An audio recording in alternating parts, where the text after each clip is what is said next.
আসন্ন 2025-এর বিহার বিধানসভা নির্বাচনে এনডিএ সমর্থিত জেডিইউ ও বিজেপি, ইন্ডিয়া ব্লক সমর্থিত আরজেডি ও কংগ্রেস এবং 2024-এ গঠিত জেএসইউপি ক্ষমতা দখলের লক্ষ্যে মাঠে নেমে পড়েছে। কে এগিয়ে কে পিছিয়ে জানুন এই ভিডিওতে। তার আগে চলুন দেখে নিই নওতন কেন্দ্রে 2020 বিধানসভা ও 2024 লোকসভার ফলাফল কি ছিল।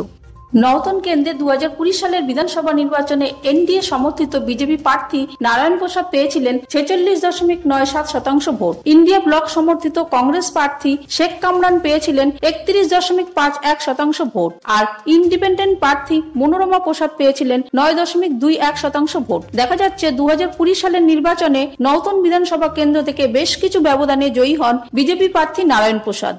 আর 2024 সালের লোকসভা নির্বাচনে নওতন বিধানসভা কেন্দ্রে বিজেপি প্রার্থী ডক্টর সঞ্জয় জয়সওয়াল পায় মোট 95,811টি ভোট। কংগ্রেস প্রার্থী মদন মোহন তিওয়ারি পায় 71,216টি ভোট। অন্যদিকে বিএসপি প্রার্থী উপেন্দ্র রাম পায় 2,228টি ভোট। ফলে বলা যায় নওতন বিধানসভা কেন্দ্রে 2024 লোকসভা নির্বাচনে বিজেপি প্রার্থী ডক্টর সঞ্জয় জয়সওয়াল বেশ কিছু ব্যবধানে এগিয়ে রয়েছে।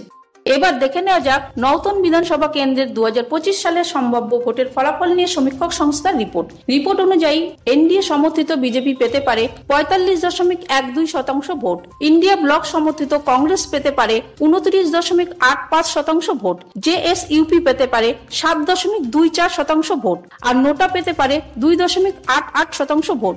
সেক্ষেত্রে বিজেপি ও কংগ্রেসের ভোট কিছুটা কমতে পারে। যদিও সমীক্ষা অনুযায়ী 2025 সালের নওতন বিধানসভা কেন্দ্রে বেশ কিছু ব্যবধানে সম্ভাব্য জয়ী দল হতে পারে বিজেপি। শেষে বলা যায় সমীক্ষাটি নওতন বিধানসভা কেন্দ্রে অল্প সংখ্যক মানুষের মতামত নিয়ে এই রিপোর্ট বানানো, তাই এর ফলাফল বাস্তবে মিলতেও পারে আবার নাও পারে। ফলে আমাদের ফলাফল বেরোনো পর্যন্ত অপেক্ষা করতেই হবে। তবে জানিয়ে রাখি এই রিপোর্ট সম্পূর্ণভাবে ডিবির থেকে পাওয়া।